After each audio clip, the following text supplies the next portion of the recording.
আসসালামু আলাইকুম বন্ধুরা, সবাই কেমন আছেন? যেহেতু রমজান মাস, উঠছেন না ঘুমের তন? আচ্ছা, আমি তো কালকে কি রান্না করলাম এটা আপনাদের সাথে একটু শেয়ার করি। একটা মাগুর মাছ, এটা দেশি পুকুরের, একটু ভালো করে ধুইতে হয়, যেহেতু আমি বাসায় থাকি।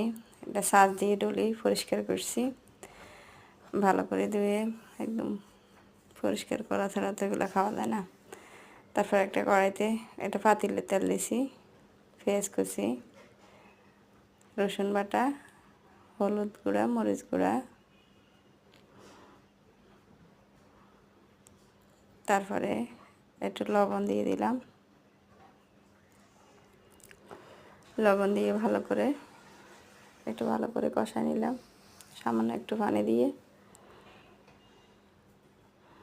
তারপর আপনি কেটে রাখা মাছগুলা দিয়ে দিবেন। আমি মাছের সাথে একটা আলুও দিছি। আলু খাইতে মাছের সাথে মন্দ লাগে না, ভালো লাগে।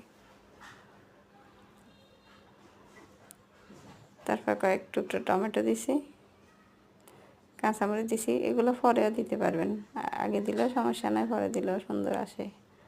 তারপর ঢাকনা দিয়ে ঢেকে ভালো করে পানিগুলা শুকায় নেওয়ার পরে এবারে জোশের জন্য, মানে ভালো করে সিদ্ধ হওয়ার জন্য এবার পানি দেব।